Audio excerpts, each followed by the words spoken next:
leader of MPP Parliament. We are from the market. I say the air cost on your time. It will move free Parliament. Aquatam office. Oma Belgiuma. Bomo Quatam office. Na say Speaker of Parliament ba. Na wabeka once we are on ba. No one was on better bunkum and as on better nifa. Na asunji aba. Eno mo kwatina office. Abusa NDC for Parliament ho ebi boampe ebi tonyom omu yese to revolutionary songs at the democratic dispensation. What a shame. What a shame. Speaker of Parliament beba betina na 12 abo. Ofa buo emanipa. Ababa bin emunipa because Omani United di mobile Parliament 10 o'clock. Babin betina so obekasa na 12 o'clock. Say the papa mu na babin bunipa. Babin omunipa. Say the papa say babin bunipa buade a. Enka 10 o'clock boy and fa so late ko pa be 10:30. Wa betina se. Wo say MPP for me hwe ye no you need quorum to take a decision, but have a quorum to run the business of the day. And you know, because they need quorum, no, because power person why sitting for tomorrow, and I say Johnny sitting for 30 minutes. Be said by your numbers and the bar. Now I question with them. Maybe I will share the relevant provisions. Munkrat and Uber be a watch. Babin said there must 2 hours. Babin, I hold you the country to ransom for 2 hours. Obaya was well, making kind mono moon for quorum to take a decision. Nemono, we have enough members say you bet me at transacting business of the day. Now, so me share the numbers is there and yeah. My pong suku for my pong munina munkofie ya mama mo kwan e da me pen me fremo. Hey.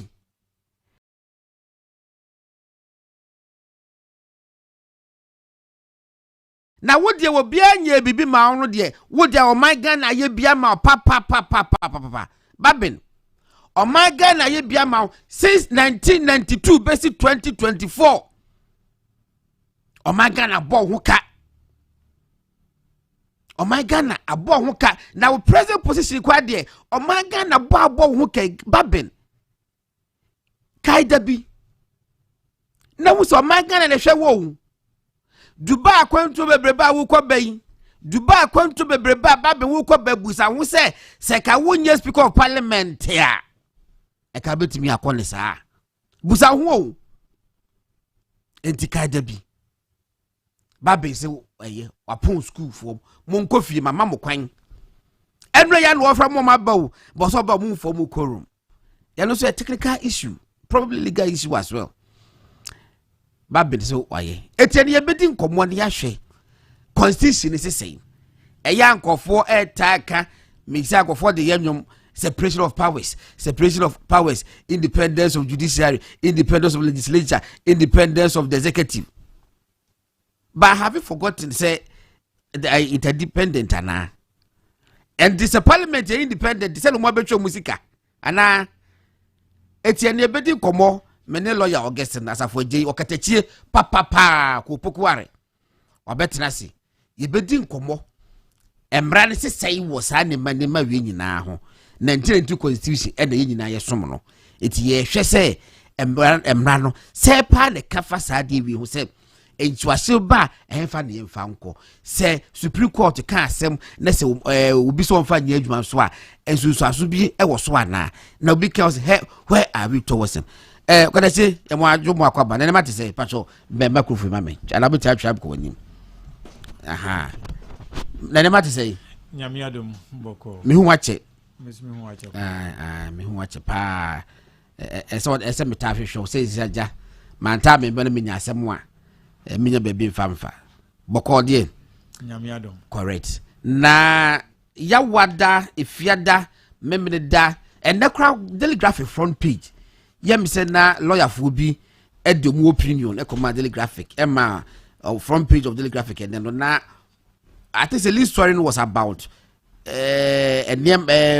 controversy ya abai say judiciary any legislature enya asem say ya hwan de na reign supreme eti no na ene e wo telegraphic front page me ba from yawada e ba be see no twafonyini kakra say how do you appreciate the whole issues asanya kon one by one kakra okay okay my mentia wo ni watiefo nyina etiefo joso ai ye nyina enim ye nyante ye say on a campaign ground and honorable Haruna a statement be I say the parliament resume already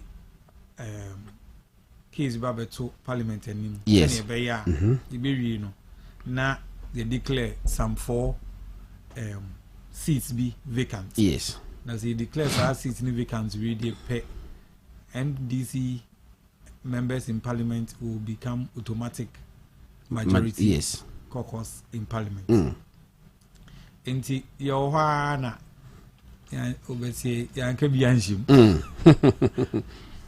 ne danigrie na fedie honorable ato forcing na yete nka say oye statement on the floor of parliament yes within the rules of parliament say assembly abaye of public interest and an agent so enti no asem na abane say inipa be se 9 e parliament ho na sa nipa 9 no omo eku a omo wom emprempre no omo free say eku nim akwa join a different eku na omo de corporate and say you see ye to aba December 7 na omo betu ye betu omo so abade na mum omo pese omo prepare say omo be next parliament na ebe ba January 7 no omo so timi eba sa parliament ni bi but in a different party colors yes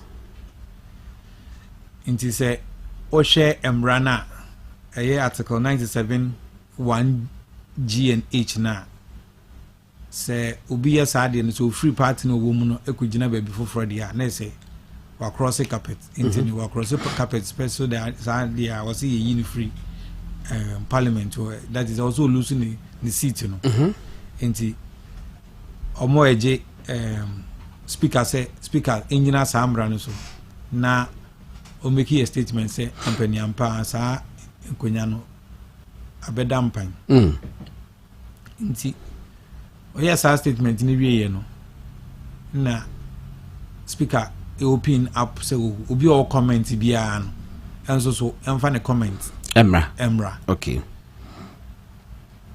and it was not supposed to be a debate okay it was not supposed to be a debate according to them no on say the emfa say the case will be akonya bia beda mpan na say emfa say obi na ewu for example MP ewu near ya the information abre speaker say obi ewu inti obi a wo no ntino akonya na babeda mpan right there is information ma speaker na speaker kase sa akonya the obedi kan yes statement na kire speaker no e kan wi o otimi ma ekwan ma obi atimi ka e make comment inti wo dey mfa say wo hwe honorable John Kuma ewu statement ne ba floor of the parliament ye bie ekwan say obi am making a comment and you realize that any tribute obi aka asem as if a tribute that's how in think obi sa kwan no it should be a case okay say no nankai but in this case comment no etene bibia ma ebe debate so that abe one side saying say I it's answer omo cross omo every party na omo wom and I say independent position omo wom presently no mako joining political party and as a political party for and as omo ko independent no omo change omo husu as omo change omo kala is omo change omo kala dia na ensem fata say omo ko so wo parliament ho na other side no say omo change omo kala but omo change omo kala say emprempre kala no omo change no for this section but kala no omo change say next parliament na yebekọ so yebeba no so omu change a ehọ na omo de omo kala foforo no ebekọ na enye kala na omo hye ne nei na omo asesa no nti na akoba say oh o hye ne saade a ene na constitution no esesen o hye on the face of the constitution na now based on interpretation obi ade to so no na say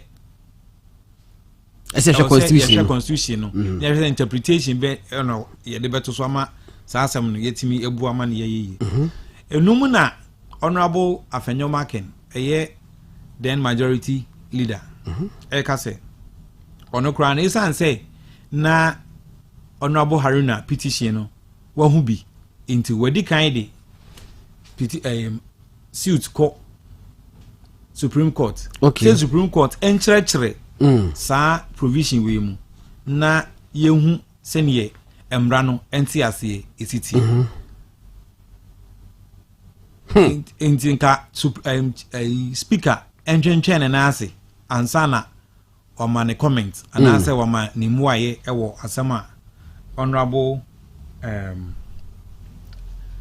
atforsen edia babeto parliament ni mu debate ni course nyina ewie na speaker ka say oh wetie obia na emom se ne nsem ni sikoye no intino e was on so kwatena se no tro and o prepare in statement na wotimi be address nsem na akoso into okoyi okoba ye no ya wada no okoba Thursday no na obeka say otie nsem no ohun say yes nchi wa share by ebi mu border on constitutional interpretation but ono no hu ni say constitutional interpretation no kra no eno de e Supreme Court ba be kan sa asem e Supreme Court and na constitution amane duty say otimi kirekire constitution into ono no onko okay onko na argument no so e ba na nim say oh kala na e bia wa husu party na wa join ni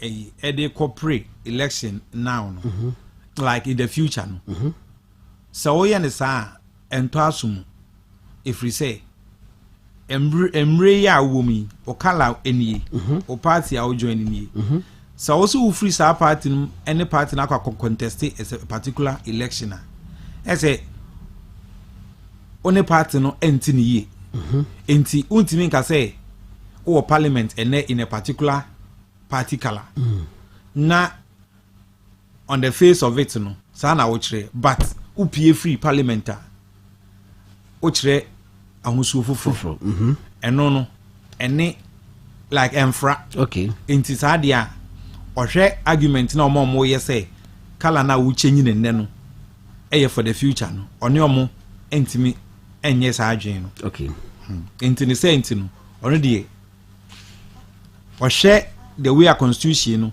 yes ya tro no any the intention of omo mu tro yi na emrana na o madwen nyina ne say e take effect from ene it is o chenye o kala na ene a automatically automatic into o kire mu no na o san kire mu say eba article 97(1) na ye wo stronger than appetite baby a eno no san sem ni sipe automatic say wolusu wo right as a member of parliament and no what chire mu say any automatic and no bo 97(1)A and 97(1)B lawyer Bekan ho sisi na mamema yenua Honorable Ibrahim Sani aka Van Bell wona ye Ayawaso North NPP parliamentary candidate yemana kwaba ye ba be kenkan sa constitutional provision no Van Bell then what say oh bibi aboko na would you they don't look very young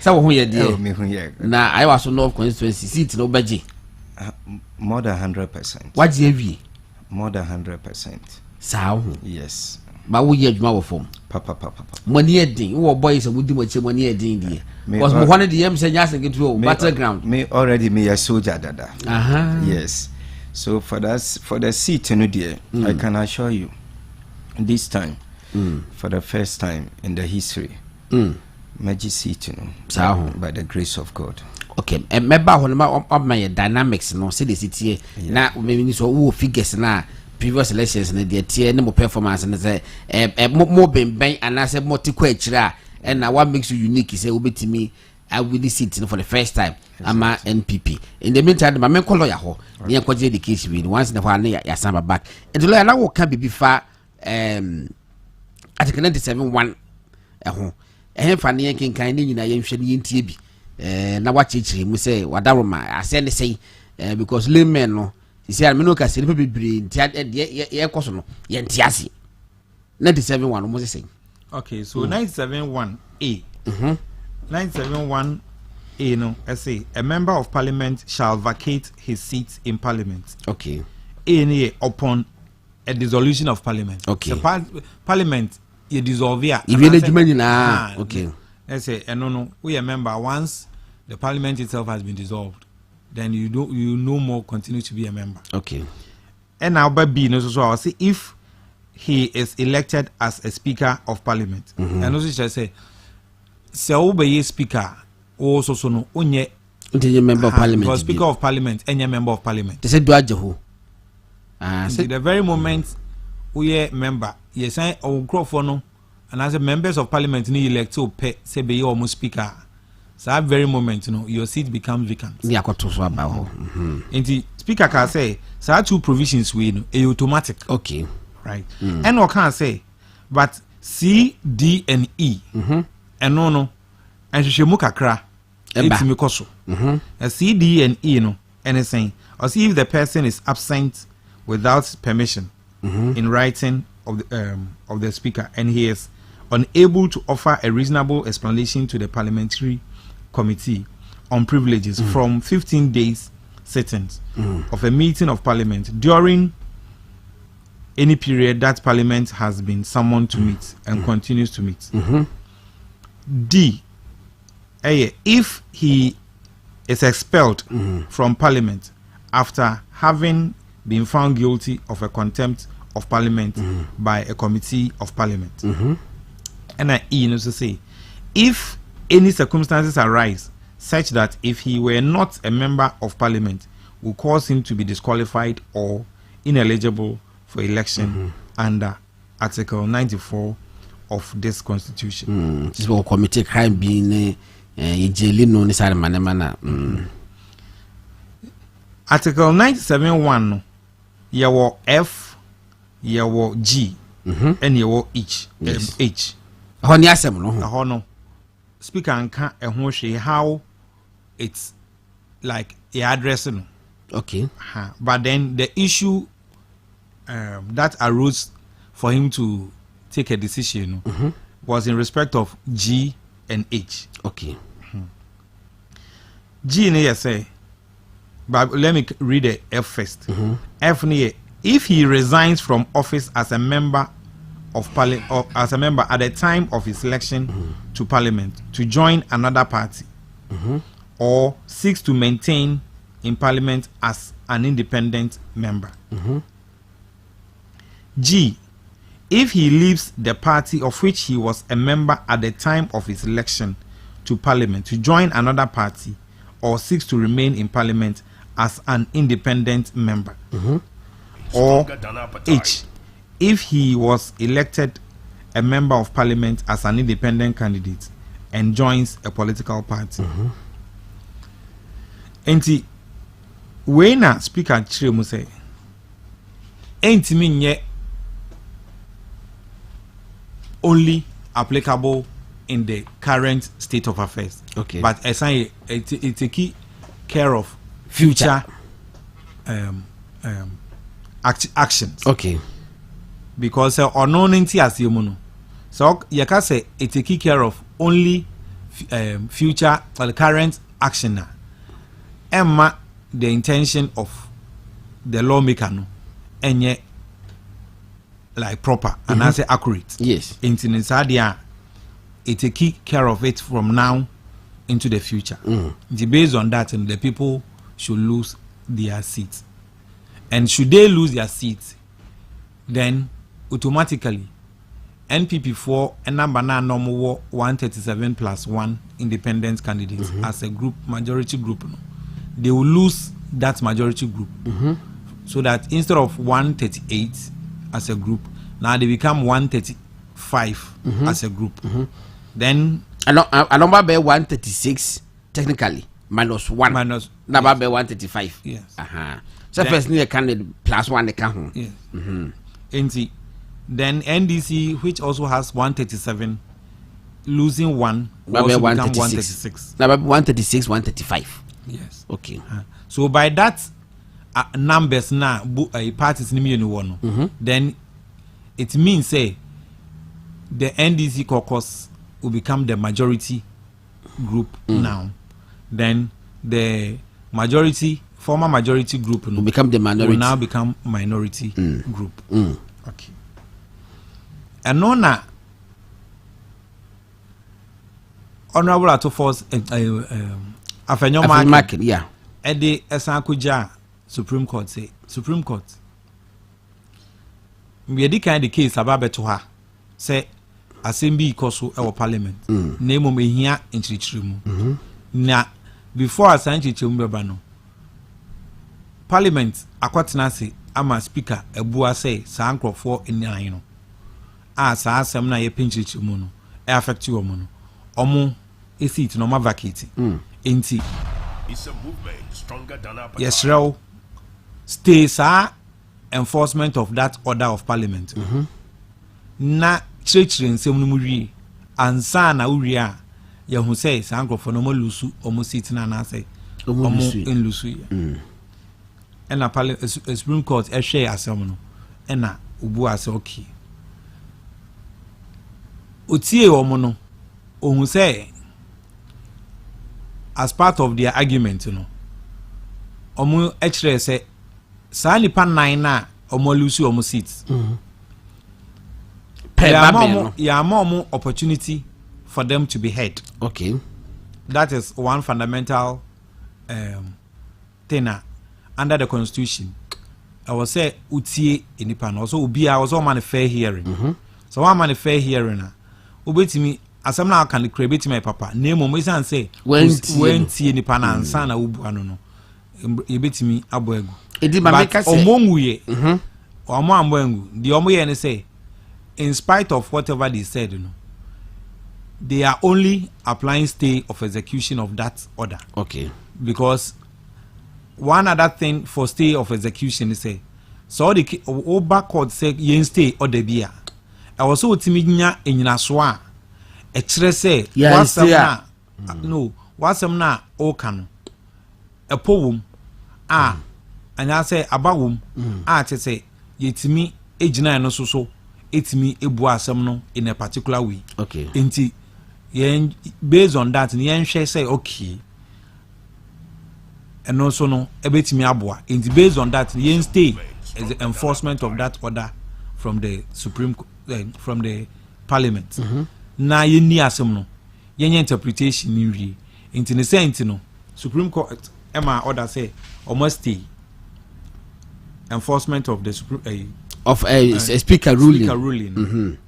Na speaker any Parliament and some form anu yi embra Supreme Court na omonhwe na omuni asem no nti eno na akoye ntinwa hyew e wo man no mu esan say oman na ewu mu no yinim say ye wo separation of powers. Yes, ye wo the executive, ye wo the legislature, that is Parliament, and ye wo judiciary Supreme Court and the main with the speaker, the Chief Justice heading it.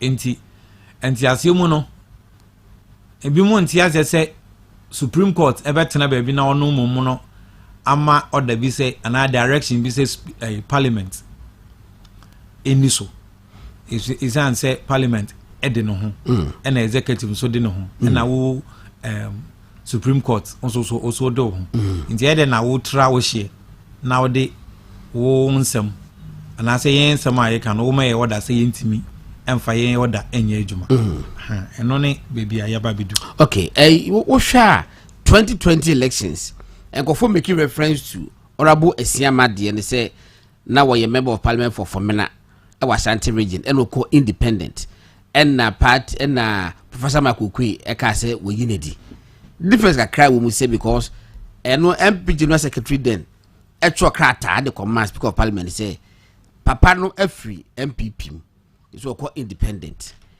na e was say we come will be at say Professor Michael Quay ensa kan krata no from MPP general secretary holo what tro krata at least when ya krata no 13th October and what tro krata 14th October and the command honorable Esiama say na wo party a yinim say what the ba ha no oma abeka fa wo say we jai party no enti no kwa dubi wo mu say di say me ye de bow brabe yi ho ano Emma speaker of parliament tro krata and the command honorable Esiama 14th October na wo twe me ensa bai we anya no enna wono di ruling e ba ye somewhere middle of November but when na ye kai die uti say fair hearing amaso enna Supreme Court edia aben going to separation of powers constitution is say wo lawyer is my chim say constitution is say ye no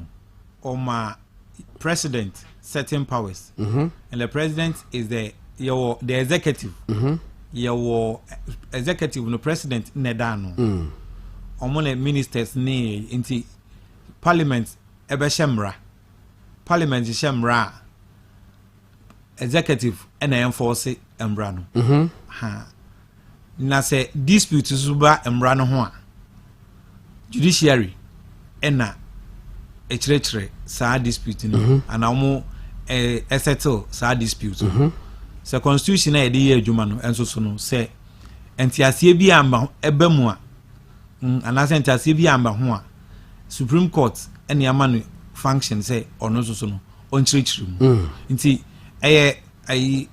simple sanity ha nti ana emra no so no ya hyehyɛ no even though yaye obia independent no they are not absolutely independent okay ha nti obehwa say empo no ya appointed chief justice enye judiciary net na sika say wa appointing ono an speak chief justice president in sawum president so sawum no nomination e ba e co parliament for parliament to vet the chief justice the nominee no yes the chief justice nominee yeah enti ano na kire say ye a case I say exactly because we practice a situation where separation of powers no as also maintaining accountability okay into obi anye independent of the other checks and balances absolutely independent yeah independence no ho but nya absolute yeah say na be ya at the end of the day e betimi ama o man no a governance no aye effective lawyer me do ba ne yadi by we be san back and the course if yada ruling by a unanimous decision and kofo kan ho asem a wo mo ni member kan ho asem over the weekend da my eno aso mo kan ho asem and then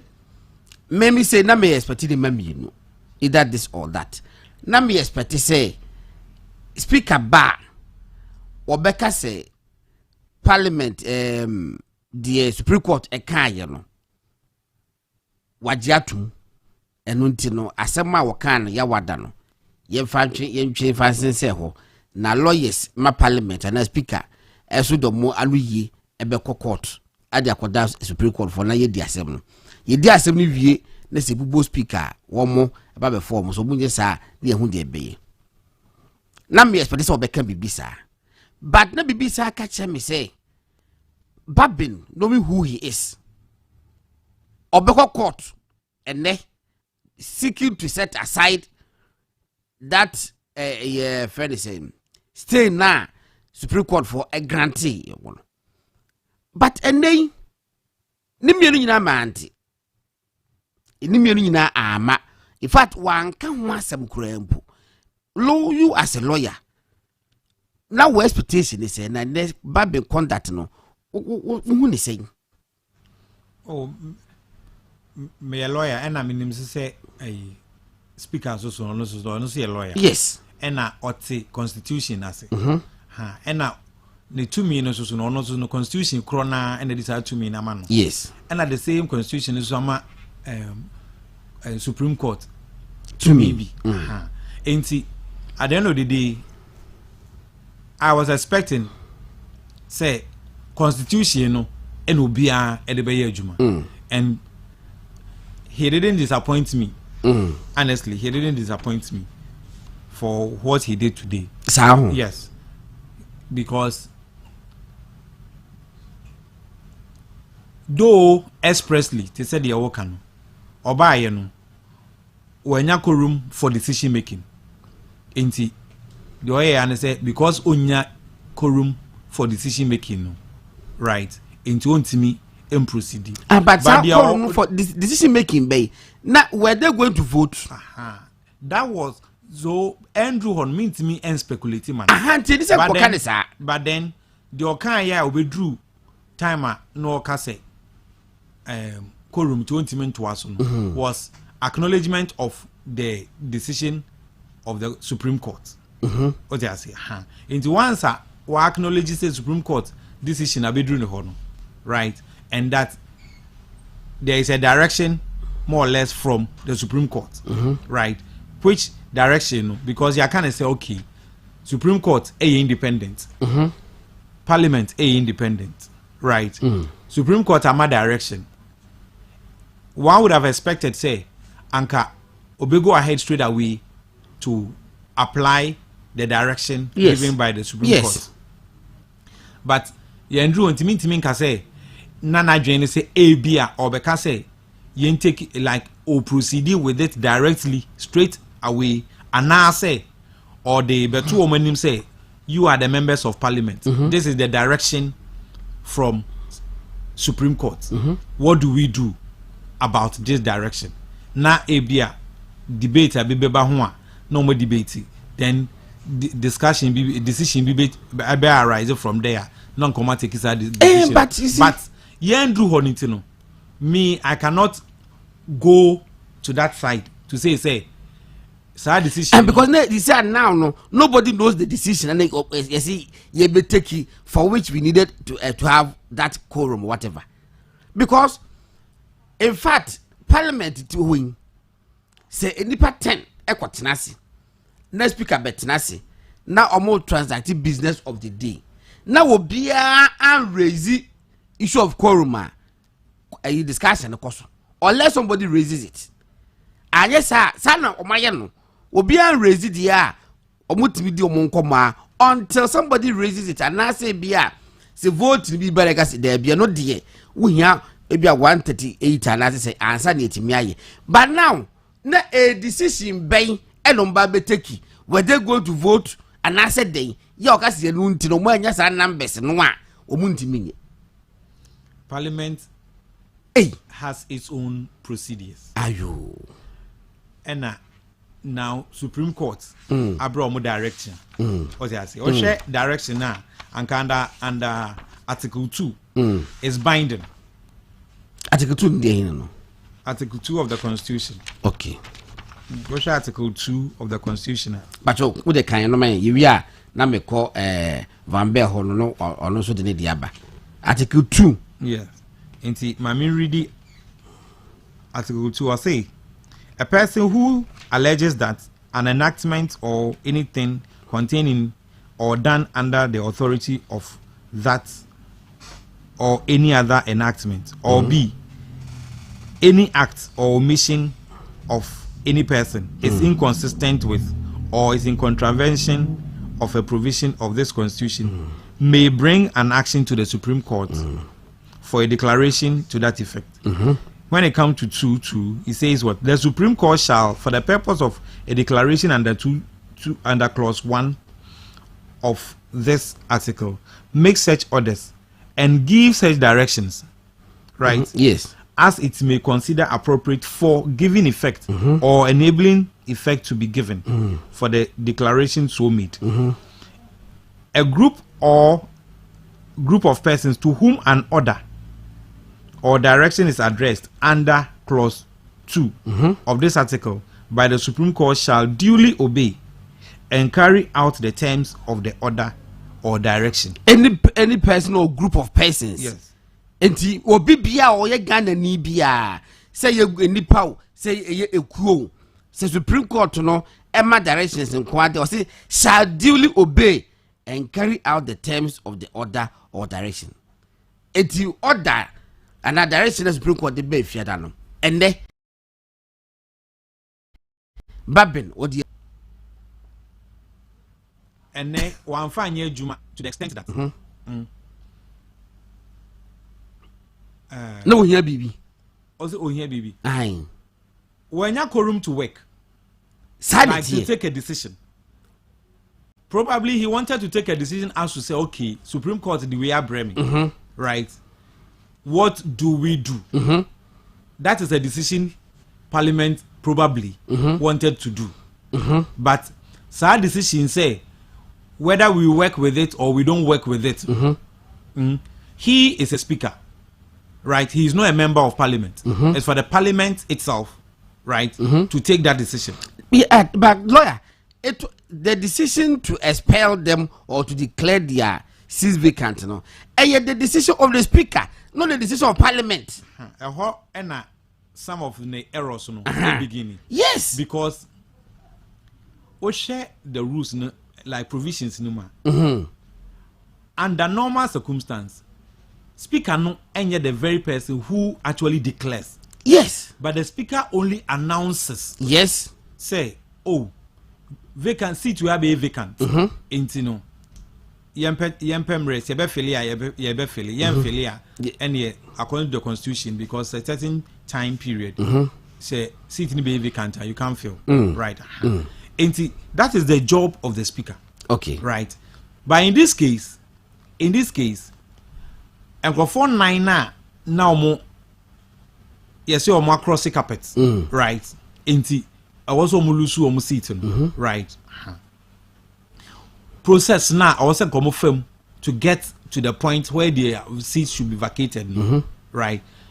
Yandru sa process no, and so man go through that process. Premature ejaculation. Omo sa anko 4-9 no, omo nya opportunity to be heard. Okay. Senka, you man say Haruna petition no, juma. They would have been served copies and they would have been given opportunity to respond okay dead to the process. Yes, right.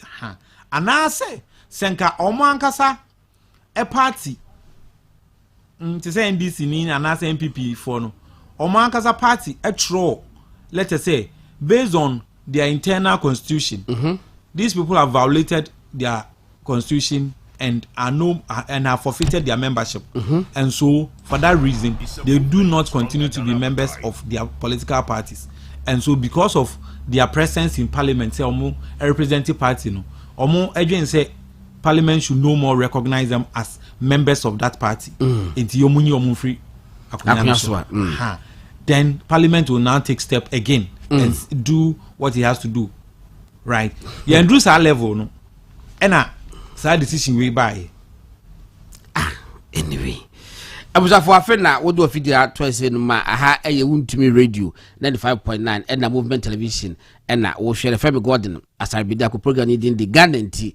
Na minimum Bema Augustine as a 4J where a lawyer war in Crabia efa and now lawyer what to say my favorite what to say no your pa so I'm meeting catch a pa until I said I said one of the lawyers on I said yeah kakra do baby and I'm watching it's Asha 7 barms made me tell lawyer penny and catch it's Okatachi and I said my own edinko some with the akoso our Parliament from Yawada if you had any and no party be a reabe 12-13 moon de equisi and now mene Rabu Ibrahim Sani and so and it said no me to do friend Van Bell or contesting my MPP or Ayawaso North constituency Greater Accra Bell once again Makwaba ya bet TV so na I radio so now work as a OBGC you know my camera TV for so share now I dear course what follow kakra oh my follow kakra follow pa na emi say na ekosun de no wan kasa usha utimi hu say even akwada omuhunu 1 year kura and a 6 month kura obetimi ama wati asese ade omu yende no emfa ekwan so because uhwe sende se mekojaini Accra House of Folk ena mini Accra House of Folk your contract na your contract my signing contract no for 2 years and in future my imagine say after the end of the contract no meko kumasi Asante Kotoko so some I need 2 years no and just that House of Folk play a part the Kotoko dey nyi bi House of Folk play a part so some I need 2 years no so 2 years no nyandua metime untime nkachira me say me share Kotoko has jese no because of my dream say maybe coming way no meko akobo Kotoko no so I'm no more a House of Folk player. I'm still a House of Folk player. Liverpool folk coach no say almost at league na anchelo ka say league no kwa wie ya obejai exactly meanwhile so no more 30 matches to go exactly but that's a boy exactly so as someone is saying then utimi who say enchai because at the end of the day me who say anka say your speaker on train na yetimi Supreme Court way no ba before say bibia na onu so betimi aya input but because of omo adwimbi omudi seti dada but at the end of the day media me bo afenuma kings any way another pray me bo mo abas because say omo ya jumadin omudi bo MPP papa na me so me pray ma omo and me who say MPP our future leaders me anopano after the mark ni press ne kasai elo ka say the NDs for see your ho no be free parliament akwakotena office the speaker ba no de bibia 2 year omo ebeba back now this na after the mark we hopes pa say speaker edi ono so declaration beba say the court aka no omo de be ye adwuma ana omo fa nye adwuma omo ko ne bi musi odabi say na the MPP for any nye de eso mo dwane sana wo hu no because I say afonye markings what clear maturity because we share the way idea no ba ye no a offer MPP for say omunko abontin na they should work out.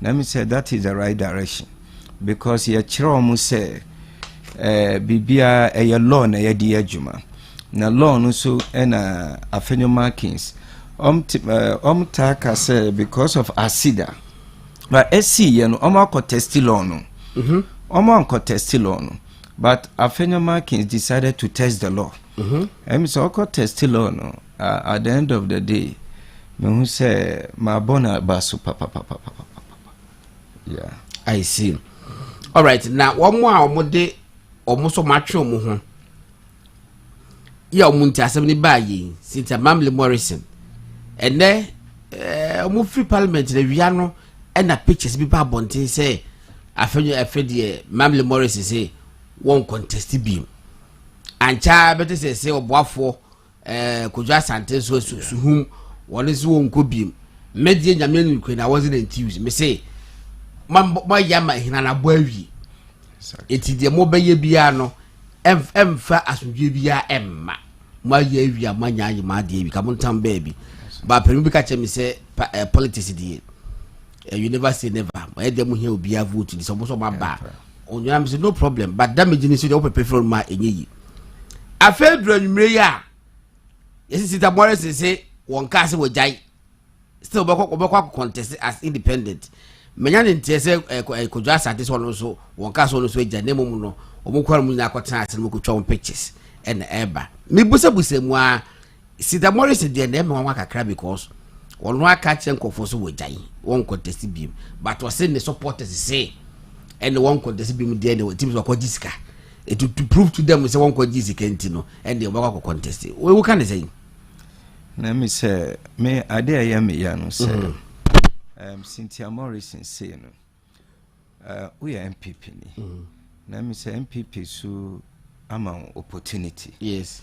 At least what me serve for good 8 years as minister. Let me say minister days we did 3 years. Yes, 3 years. Let me say who serve you so by the grace of God, so at least party so abo. So who say nema kosi no, I'm not say politics there near competition because uswa betu bi obi su betu. So at the end of the day una say sorry na umbua nipa obetu. So because of MPPT, because for party enye yensum nipa elephant na yanyina yesum. So far as elephant na yanyina yesum anka omo take sad decision anka many sure send there nema SCC parliament anka NC. So media say okase warisan the decision osa su okase ni supporters ben because in there Cynthia Morrison campaign bia obeye through MPP achievement obetime ade aye campaign. So party no we see who party no who call independence no. Now then sooner ubetime agina ade aye campaign. But projects bibia wo the year campaign na MPP projects. So to me, so omo be hwe arisande omo decision a me say omo ye so that at least ebetime aboa ya nyina. Yeah.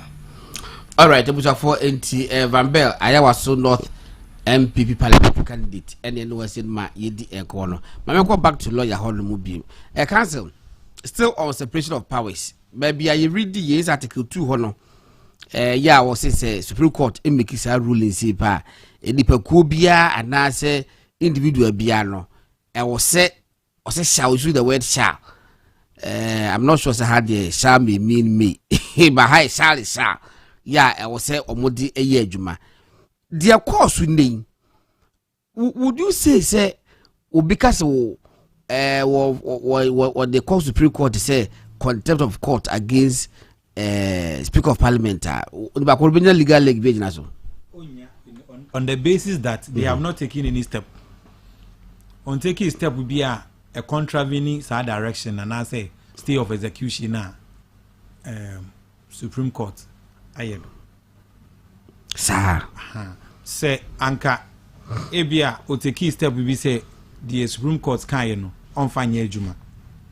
Omo ye bibi foforo.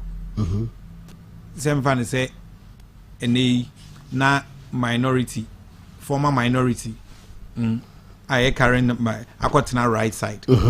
Na a MPP caucus no.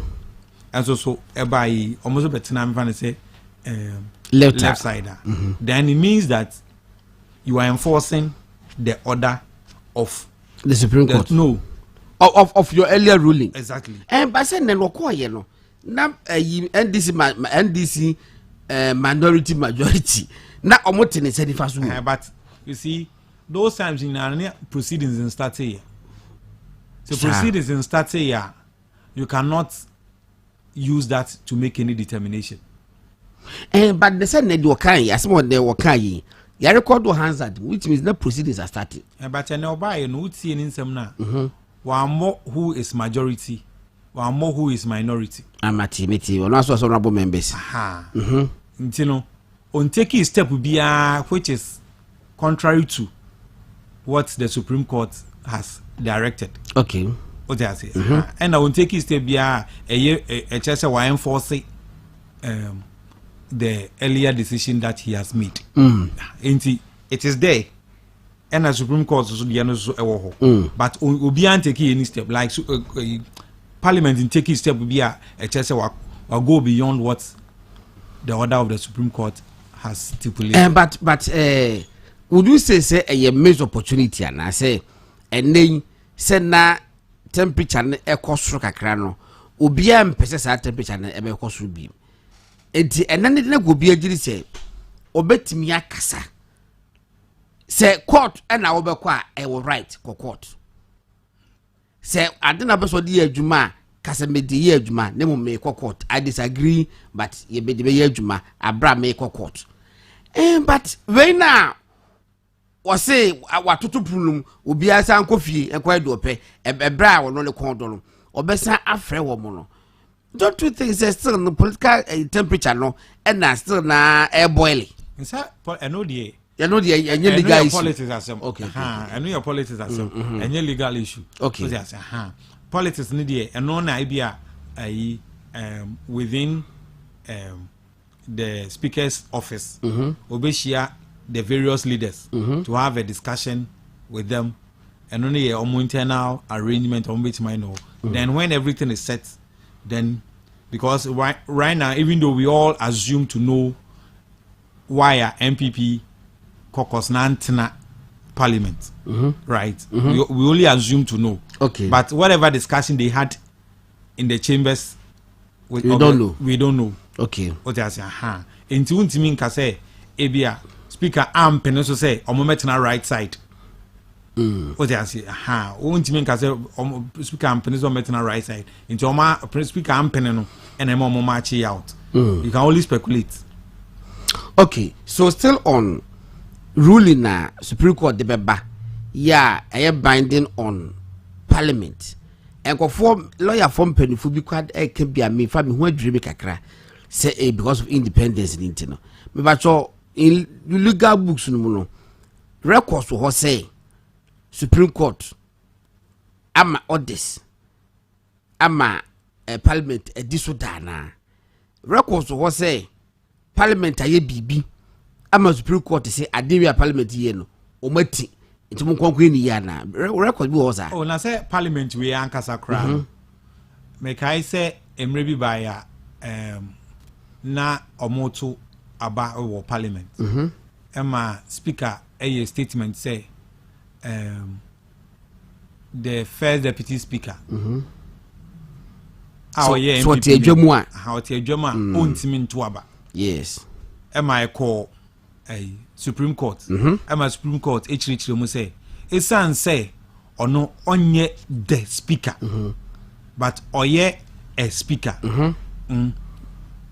otimi to aba ema na ye binding into from that moment up to today and into the future any first deputy or second deputy speaker or any member once acting as the speaker at any point in time will have the right to vote. Okay. As for that, so those are the things that the separation of powers, no. But then obi also influence in one way or the other because the time Supreme Court echiremu I can say even though more rules no anka mojo ensenka obi ono no abetena speaker akonya so ni so to aba no Supreme Court chiremu say we share the provision of the constitution na onye the speaker yes into onye the speaker no or hu kwan so to aba because eyawo the speaker na uni ho no 18 na nipa no aba betena sa akonya no so on lose ne value on lose ne membership as a parliamentarian because the microphone or represent to omo no I was almost so a voice yet in the proceedings enti makaba could be crumple yam say narcotics bibi omo ka so mo ma enkofo kwan na omotime dua wi for medicinal purposes ento mo change narcotics control act no omo change kakra Emma Parliament almost a chassis. But I remember say will be the court Supreme Court. Yes. Emma Supreme Court can say process and procedure na Parliament fast no. Correct. O man fasu ye. No go find the correct one so. Exactly. No mo say famra. Ya no say Parliament go say go fast. On say Parliament on say Supreme Court nen ka say ebia mbra na wa hye no uni kwan so wo hye mbra no. Ba kwan na wo fa so hye mbra no. Ehọ no na ye fault o. Because a kwine also so a part of the law. One for 2 years with the assembly. Anyway, now can be me share say meet me enya with the but in the course of the discussion no me pesa story na media ba na ya hwe. Ebuso for I want to me radio 95.9 and almost actually movement television so and come across from Yawada if you had a memory that could say the end and there and so no abano yen home come and the yedi teaching lawyer was say BBC a bar ya na senate lawyer be much say parliament die omuntimi declare will be say we lose the seat I just say high court na high court no krampo no high court for taking decision the highest it will go the court of appeal and go supreme court krampo but then teaching what say Sauba article 99 na bibi sawo okay say no you determine say a member of parliament right so Article 99(1) they say the High Court shall have jurisdiction to hear and determine any question whether a person has been validly elected as a member of parliament or the seat of a member has become vacant or b a person has been validly elected as a speaker of parliament or having been so elected has vacated the office of speaker. So Oshe 1A hona anyone mienu na eka. Okay. Aho ebi ato abama right. Ye to abama wono. Ehun abasem. Enti enkofo bi say wo no you were not properly elected. Enti ano ye de be call high court. Na high court akodi sa asam no ni are say abana yetoma wo no idimu ana indimu ana wonya vote na wo so wonya ansa na obeye MP no ti odiwi na say wonya ya ana say idimu a na ne wo before akonya say am enimu dia ne na ye yiwo sinchen ena the other part ne say seat no if whether or not the seat of a member has become vacant.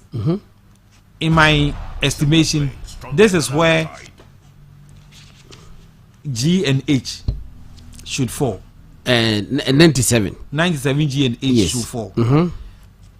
Anka for me, Ato Forsen, Honorable Ato Forsen, who say, and I say, Uncle 4 and 9 we are members of parliament. Atra and I say Abu G and H in the son. Ojen say Joma Yeno, a here my see declare almost seat no vacant. Intino. This is where you come. Okay. Na Odia Common High Court. I'm a High Court a jinaso Ashe in Semumu. No we jinaso aka say oh. O share Jumedi or Medi steps no more taking in Kwadia and ye seat no abe vacant. Okay. Like a High Court no maka. Aka. Na High Court ne carry na sa judgment no aba parliament na speaker ka so oh based on document am inside can enti sa seat we may announce say seat na be vacant. I see. But it is not for the speaker to make a declaration that seat no based on your conduct the seat has become vacant. Yeah. And yet the speaker's duty. In fact, and yet the right. Na me bisa you say that enema ben na court na ye no parliamentary supreme court no abo egua na so waka chom kwa na foforo. Me hu bibi wa very interesting say 4 times supreme court has declared decisions by parliament unconstitutional. Was it the 1992 Constitution of Ghana, particularly the provisions of the Constitution which touches on the separation of powers of the 3 arms of government, has really been undergoing the true test under the current dispensation. On several occasions, the 3 arms of the government, namely the executive, judicial, and the legislature, have knocked heads on issues of governance, with each arm flexing the muscles vested in it by the Constitution. The Speaker of Parliament, Aban Babin, has on a number of occasions expressed his frustrations with the rulings of the Supreme Court of Ghana, which outlaws some of the decisions of Parliament. And was say Ghana will takes a look at 4. First and second ladies are not eligible for ex gratia salaries of cabinet ministers. Supreme Court rules. The second story was say Supreme Court strikes out sections of Companies Act 2019 The Supreme Court on November 8, 2023 struck out Section 13(2)(h)(i) and 2 of the Companies Act, which it said was inconsistent with Article 19(2)(c) of the Constitution. Then, Supreme Court strikes out aspects of standing orders of Parliament.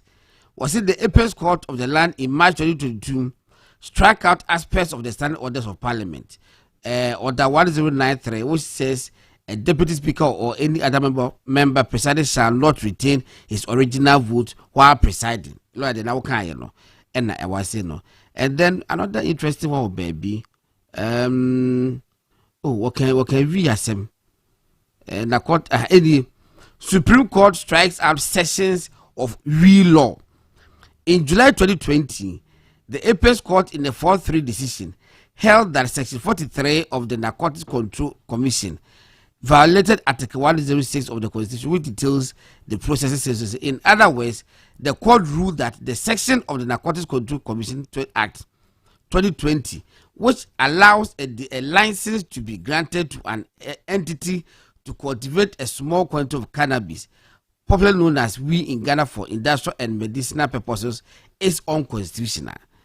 The plaintiff's action succeeds. Accordingly, Section 43 is hereby declared null and void and struck out as unconstitutional as it contravenes the letter and spirit of the Constitution. Then a thought to Asana, so Parliament as a koye and or koye correction. Council, meaning so a legal conversation there, but previously, Supreme Court decisions, Parliament adjatum eda yejuma. After na ba, all of a sudden, as separation of powers, why what will be after when you bet and I say, and yatini this separation of powers. I quite sat there, and as a hairstyle be a basso, will be a trend designer will be a trebi. Now, will be a separation of powers, separation of powers. What could be the reason? It's the politics, but not the law. No, it's not. It's the politics. Because now it is affecting the very politicians. That is between the MPP group and the NDC group. Ubia or baby Oshe. But Oshe, the other time now, the Oga in substantially, apart from Memphis say, time we really say, the first deputy speaker cannot vote. The rest are general matters which are not like directly for in the interest or affecting one political party. Yes. They will not have it. But this one, you losing your members will give me opportunity to become majority. Right? And majority position, in as Obiape, because Obia would eat in the majority, it's me. And only the contest. I see. Rabbi Obekan who be kakrana and I enko questions is near question the koso. Yeah, questions. Okay, right. It is so far no. I was north and come ben na koso honomo. But a yan enko bebre e se ni baby kro na e won pot. Nti be say twefuli kakrasa I was north no e henfa. Oh, I was north far from commandos Gatano. Now udi besi Newtown Bank of Africa. Okay. Now wa fasa akodu Pig Farm Junction Bonjour. Now udi ko up to Kaukudi. Yeah, because your boundary between north and east, that big gatan, and then a separate between east and north. That's Ayawaso North constituency. Okay. More population we are saying. Your population currently is almost about 62,000.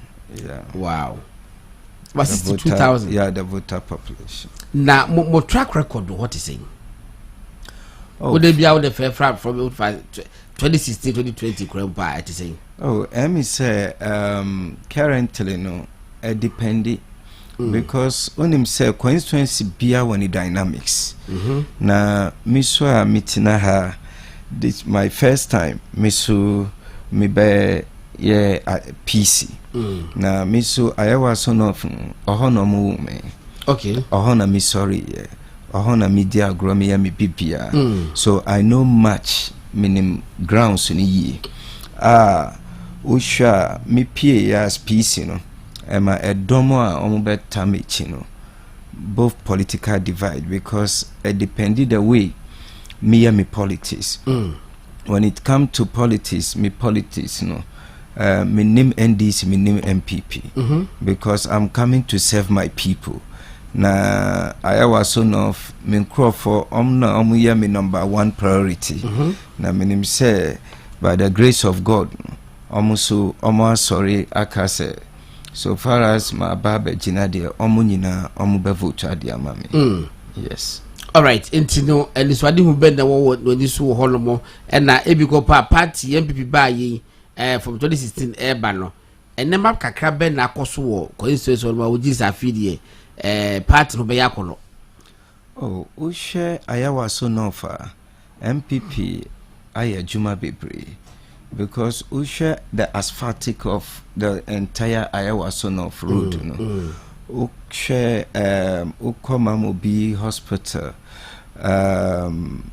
omu lift omu aye strip say doctors bungalows ya ye nema bebre within Ayawa son of constituency ewo ha obi abetimi uko Accra Gesu yasa build extension of dormitory Ewa Kragress. Okay.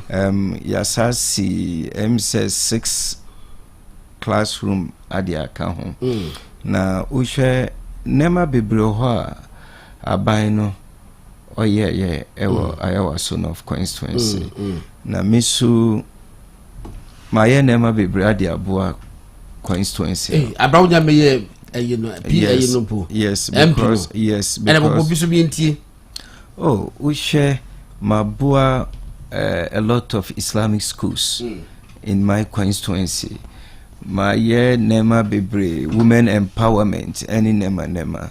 So we share currently a Juma ye papa Nana Kufado and youth for job no di buy and also no.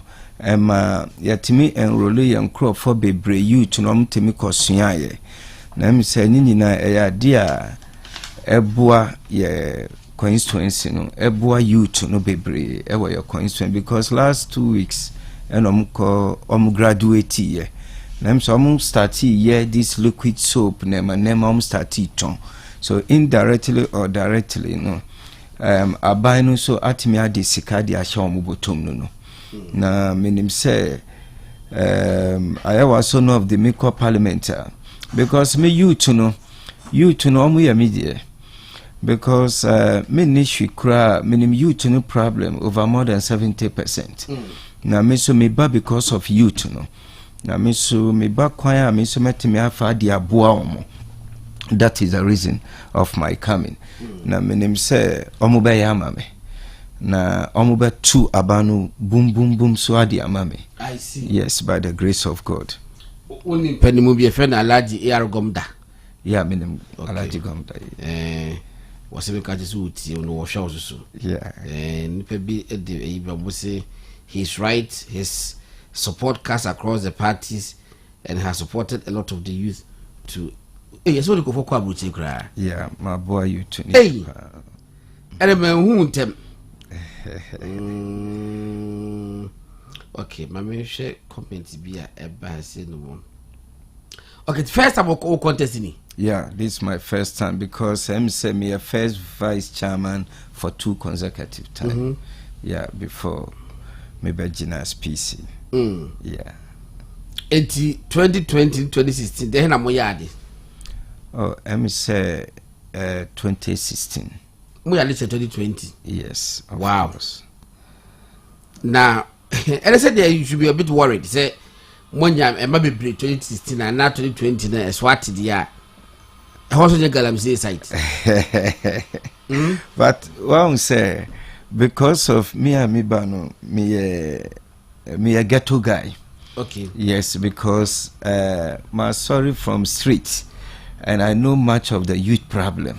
Na ghetto guy, what kind of money free mo? Obi aja me get to me so you no get to that.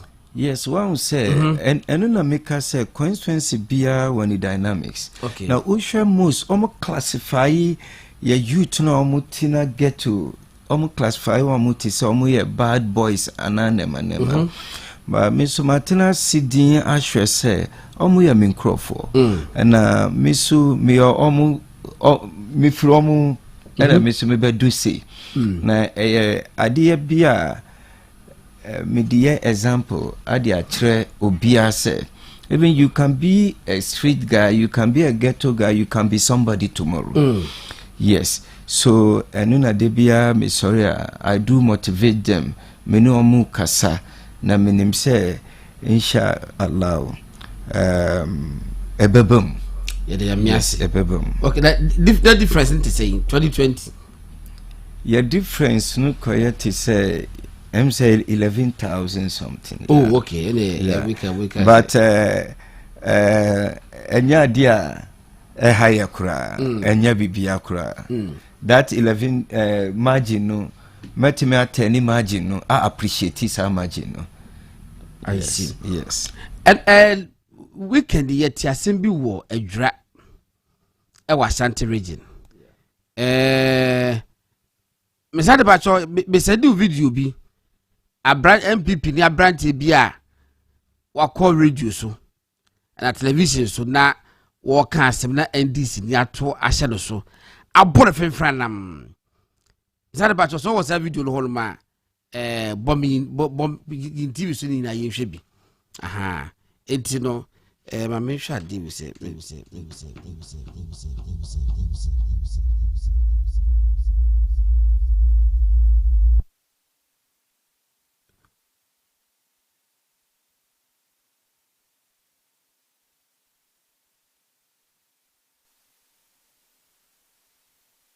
no problem. You sit here clearly say a one of the communities are yakwan enye. A constituency like Ejura Amato Obama NDC for over 32 good years. Say Ejura one of the deplorable constituency with a bad road Ejura ha. Tell us the impact of Ejura vote now motono. Omoto from 92 to date not NDC. One with the MP 7 times out of 8. Now you sit here comfortably. Say Ejura kwan nye until you talk about NDC. The people should continue voting for NDC. Okay. So you as a communicating director, what is your impact? Vote now for airtime man. The person one mention maybe to say Mampo. One mention maybe to say Suta any Swamini Islegomo. Those areas know which party they winning. Can we say same thing about them compared to Ejura in this area? No. It means that for the past 32 years Ejura talk about NDC no. For to be able to my day aba. Me that's it. Maminya mejuma me bacho. Maminya mejuma. Hey. Osman, hey. Hey, pata. Record me now.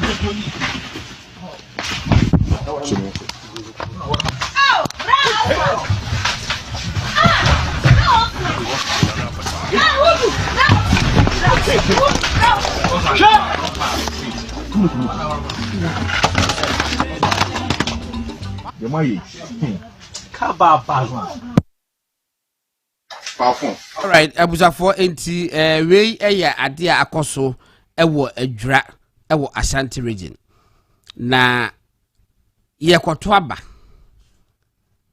yasoma yen nyina yen kwa bontin ne kwakasa ere se de wo kwoto ade ere se de wo kwoto ade wo maame eton tomatoes wa ye kokufu we die ni ipia bontin a ebe me de me obode ne bayera me kwakoton se de besi akasa afa ho se de besi apai no ebi kwa me dressing me dware kama me kasa lady bi na oton kenki ewo islegon ho baby na wudu pa wa dressing neatly and se wunim ne dia in fact obe stop akwakoto bi na kenki ne nka se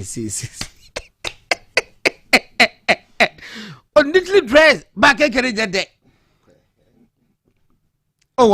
if I name ya enti wei ya suma mu nyina asem kwa bonten kwa kasa ema mo political parties MPP die nie NDC die nie MPP ne ka asem bia nipa adwe ma so wo se wo NDC ne wo te ha se Ejura kwan enye en wo se Ejura kwan enye MP NDC for the Martina so since 1992 basin just one occasion pen MPP ni be MP yen kwa 4 years musaji madi enti sanete dia se dwa kwan na nya dia 30 years se ne nyina mo na motena so enti adam no be se MPP fo se dwa kwan na nya dia mo na da bia mo member of parliament e NDC ni enti na mo ne emblem mo because mo na da bia mote so na Osman asa fan bra Osman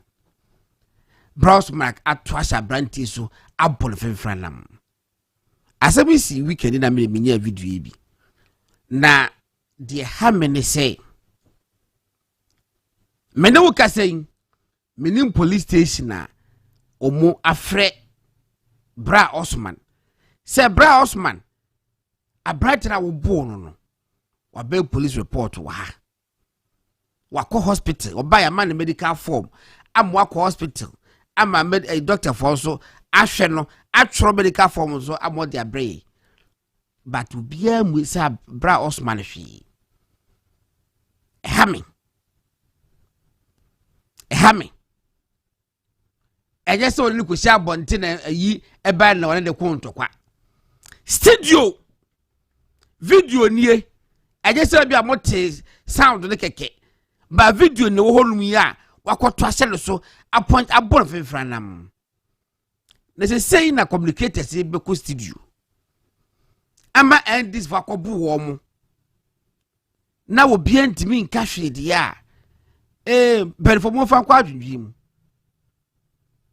mesre mo fa kwa adwudwi mu bi because wo ye say ya obi ba ebi on kwa wo ye young man 19 years Osman ba ko no NB no bon wo yin kakra ebi 19 years busa imagine say wo ba en wo university oba wo university na nsiya who be 21 years and now the 22 years but wa ben what in same biase it most man say won kasa radio station TV station na ne ma me hwe video say brand ye ko ball obi an ka hwede a me ma ba no so nkwa who loses member ban so nko who loses ya mu de say ya to e pa hwi apetampe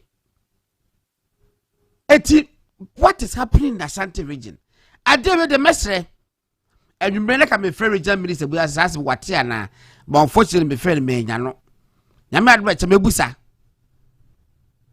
se party 24 region no ade o mahu ede no ma ya fa ho me busa mu no mates wako police is a report to the medical bill swaba medical form but a brand bra Osman eda so na mo edia ka bensem na mo hwe social media and this for some church fa de we hu say one mono and they should continue to beat up people very studio mesre e ba mo adwe ma so me drop attention to it Van Bell mo ko fo ne ehwe o mo no me say idea me share sisia nipa so we are nipa pa because of politics more co studio obia mokoton mo message so ukoton o message na so obi oton ni message usu ton die ana me boa so no oton ni message na eya no kware the same as Ushe Ayawasonof since 1992. NDC phonom winnie Ayawasonof constituency. But Ube say Ayawasonof nibi. Now Obeka say na dena abanye dena abaye mae. Wow, so enina miba mi see omun sisa no mun famine bra so that omun ni amisumeti me aye ade aboa so enu na mudi mi ba na mudi mi a compare nipa mi yi so se mu we a se maybe ni mi ba ye mi si mi ba be ye se mantimi anya me ni sure say next time met ma be gina mo nim bi ntimi so se we o kire say 8 consecutive we nyina eye NDC for no ba ku pe na ye MPP ni we ni ye na ono kire na adwen a na se Ustati bunu. Wabunu basa. But we because of one meeting the meter papa. Anka o meeting the meter papa. Anka de bisi benyasi. Anka ni abesia. Enye easy. Because in fact to come from you. We say o meeting me a meeting na hase no. Say anka ebeye pound for pound. Yes, because who throw one I met me throw 10. Yes, because because it's not right. Money now wo ha mu trauma dream. Manipa hu then na obetimi aye then na mu party ye ma sa ejurafo. But so sorry who the blows nema who the ba politics mo enye. Okay. Yes, so me who say ade oye no it's 100% condemnable. Let me say it's I was a part to take care of lawyer the professor Bakubi said the message about say it about me question be who answer. Was say when the speaker was declaring the seat vacant, he was convinced that it was going to end up in the NDC caucus having the larger number in parliament. In fact, that was his motivation. When what he did not know was the smart reaction of the MPP caucus going to court and eventual boycotting parliament as it has just happened. West, the speaker, being overly political and influenced by his desire to show his powers, failed woefully to fathom that his decision will end up in the adjourning sittings indefinitely. He was so surprised it took him a long time to put himself together. This is a typical case of a mind short of critical thinking. When power falls in the hands of such minds, we see what we have today, a minority which are only happy to sit on the seats of the majority. That's all they want as MPs, and a speaker who just want to be known as the number 3 in the country. And William say the observation lawyer wow said that question be mama musa question lawyer asem say na yana Ghana Bar Association for more honomo law lecturers or honomo former judges near their day yana most more rule be to play say bar especially by Siaba and unanimous 7 unanimous 6 and a unanimous Supreme Court near the idea and for to mudino sabi brothers a lawyer krapo lawyer penimu said the na ko court wa e so di die e ma judge for na ye tuto mudin na asane bana kwase eno mu ko ye say ya expect them to do that after the quotation be ko ba I'm when a thief steals something from me, tells you to go to court, then the judge is his brother. Now, for the quotations now started but to impugn on the integrity of the bench. Lawyer for the Bassi Ayana Moon Philip be among us say, Masu ba mu first statement be mra say, ye marriage breumra, near my processing that take place. Okay. Bar conference was writing. Okay. To like get all people to calm down. Okay. To appreciate the positions of the law or how the law operates.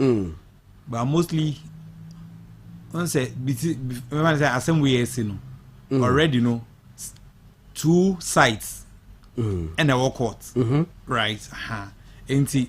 So Bema, you must be extra careful. Yeah, because depending on what you say, you will say, oh, tilt call one side of the divide. Yeah, but any power also mandate is the arbiter to look at the whole case now, evidence now available now based on the laws, evidence, everything. No, what you decide say it be aha, and I will say the decision in as much as bar association bet me, I'm issue statement, there should be always the caution. Okay. And so anchor folly into taking a side. Say mediana ehame particularly how lawyers no especially lawyers now almost practicing politics how sometimes they go and like ye casa in a way I say a tilty law no in a manner that is just politics, but as you see Emrano itrasi. Okay. And na ehame. But I know so no a kind that say so be doing say lawyer BD sa like yen in your man emphata obetime invoke the ethics of the profession. Okay. Because yamre mu no your ethics na a guide your practice. I say lawyer no owe duty to the public, owe duty to the courts, owe duty to your client. Inti sa various duties ni nyina no you as a lawyer yamao license to practice. Also I say ni nyina no o de ye adwuma at any point in time. Say na be ya at the end of the day law profession enimonyam ebeba ho. Okay. All right. Mami ento yin market to be fast like say emma wo mo na high sense for the enya senke to a high sense for money din ye papa omo more than 35 different varieties and na omo ton omo fridges akese ne nketo de opebia no okọ high sense a obetimi enya bi from yami adoma 28 October 28 October to 8 November 28 October my wife birthday into the minute me ko to bibi man hol dia na 29th lawyer 29th October my birthday into high sense for year promo into you say ba be fa na makwa wakujame wakutobi ho ma wo so watete ne man so pa promo tie feja kese kama na ya wine joy I use it for 5 years warranty. Oh, kama pam. Ope ni do supu etu a 0302 550 000 0302 550 000.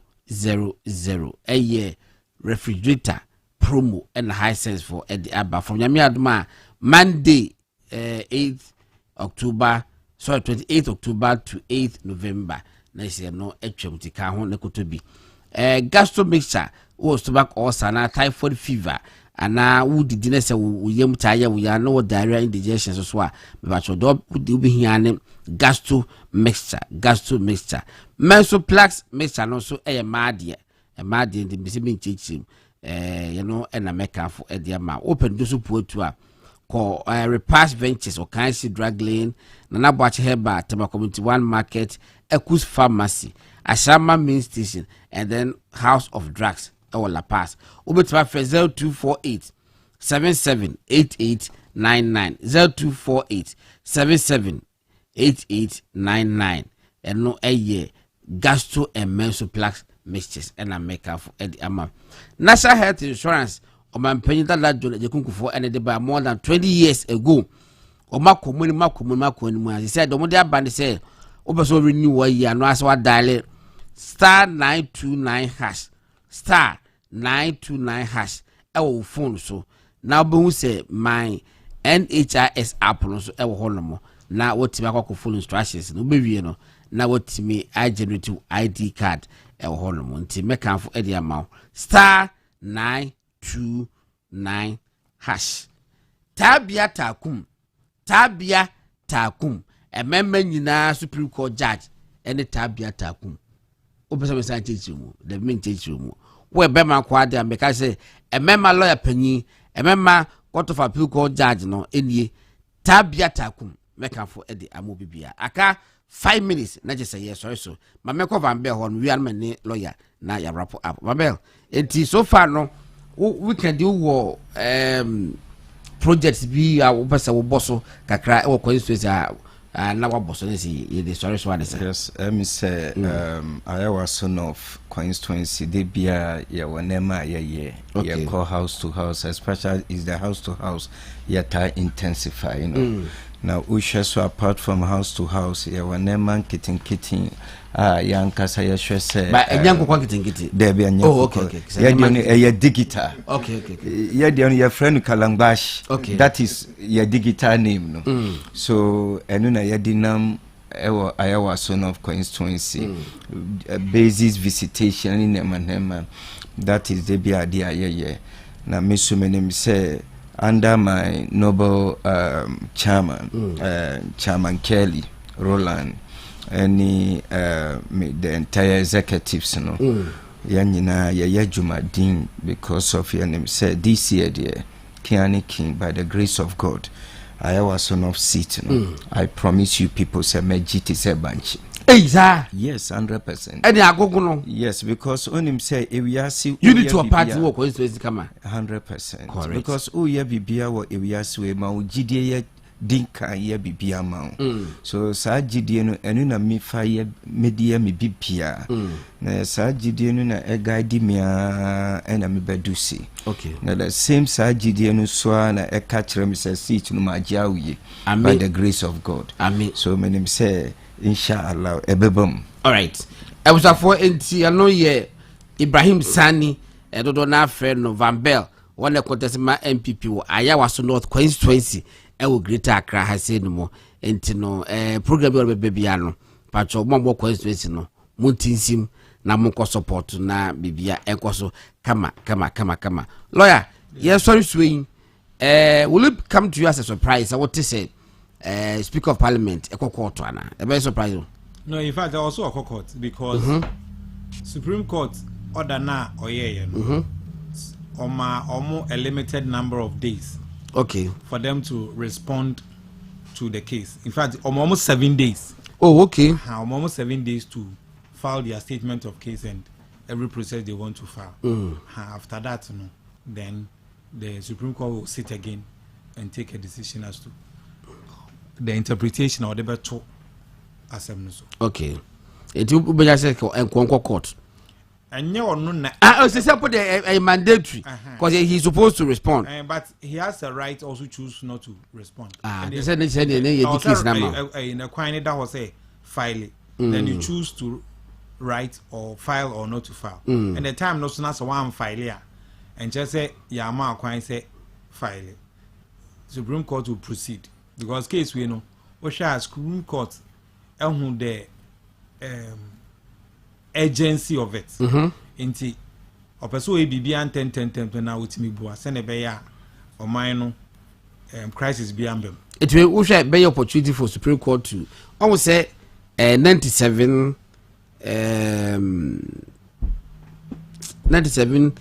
I honey and H and say G no say ambiguity kakra wo ese wo hwa time ben and the nipa kwaka so across the capital iti maneko say emprempren ana say dachi dia obeba no ye ne mane cross one na ye ne yitimi yi no eti me gide say Asare Supreme Court Supreme Court with interpretation the ba na ayensa da ho say the dachi bia no bia ewiya we sipacho Supreme Court wo de ba and they say so cross on na and now person cross why no now the buy it even more cross what na home it the actual quad say and otherwise they we know all no sense but yes idea interpretation no we need yes enye ena sa issue say obi I say may call for the next election by in a different party color. Yes.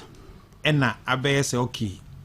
Ya share provision na entisa intino ena de we aba na nka ya dwen say provision na nka wa ha no sanity clear ba fe ye kenka ye say je clear now issue aba inti ye be say hu say issue na aba no circumstance we no ene emra na eda ho no like so emra no etimi stretching a hand it drew the future na say intimi. So far, idea Supreme Court yeah, so far said the abano Professor Wayuseni President for time somewhere I think 2006 so baby. Yeah, the Parliament ankasa yeah na Parliament atenase no e no asore and was me free and this word me hwamo etimi free ha me cross carpet no the literal crossing no physical crossing of the red carpet no and now was me jai free ha me ba betena say timi say that na speaker ni ye begina say he use na e so hwe no take decision on him say we dey one so we jai it wo hwe ma say obi ade different kakra oh anyway it I photo kakra be ma Ghana for say court asemba yeah send easy handle no na ye fa so the I was saying United as number 1 or mine etimu no ya agency e betinam no emra ena ye de bebo ye ho ban because we are not in a lawless country enti and otherwise obi ono agency ho dancing e betimi etu afiri odan mu but ye de mra ena chichiro man no enti ye de mra na chichiro man no bibia ewo man ni mu no anase bibia obi ye no man ni mu no emra ena nipa kronde ye empokra ne so oni obi kra ko have contractor ye omra a guide contract no I say samra no kra no contract no koye kra na say bia mudie mumienu na nka mo hia mo dem na maye mo contract but emra ne timika say contract we na mumienu makoye no kra na unlawful yeah enti ose ete ye ho ase say emra efa ye bibia so obi kono aduane ma se di na say aduane no anye ni yi a contract relationship but then you be we no na the health issues ebebo na ni pakro no say so a doctor so na so ko pan ye bone a ono so na license crab ebo no so many things happen but bibia no ye dem run na ye nti enti ye ho say esan say dem run ye bibia no sa asemba ye bebu say ho say emra no sesen na semra no eka bibi na se ye nti ase a depending on the emra kro no ni akope ho nchirem say a normal contract agreement and I say be a parliamentary actor and no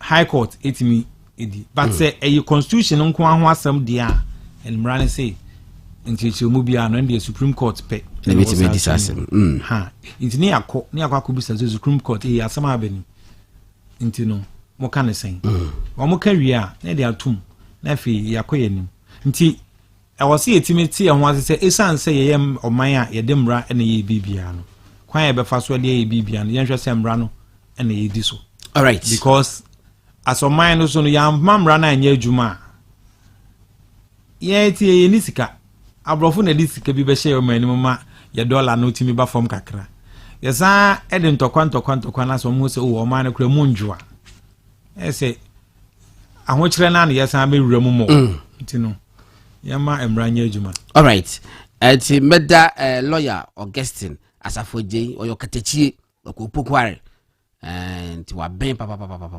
pokwa ni ben ho wa bon wo biase wa ben papa owo nkrabia and associate hono lawyer ba ko ha che obewo a wo yakọ 10 years ana bro yeah that's true at yampa bro enti eho enna wo enna me no rabo Ibrahim Sani AK Van Bell na Van Bell say die di besi ewo ayawa so North constituency no promise MPP for wase munyina mo man t-shirt na bia wo baby amomre ni bi no so hia t-shirt ni bi ana ba be wunya t-shirt do go bebre oh me here we support bi amomre fa bi mre no ai yes to support bia bo de ko ba bi bia no wono so no wo ha wono so with a little push nyame aduma inshallah obeji seat no ama the new patriotic party eti wono so eno ne na boafo eba ema ebidi enkomo Mr Santi ene masa ab munyina medamase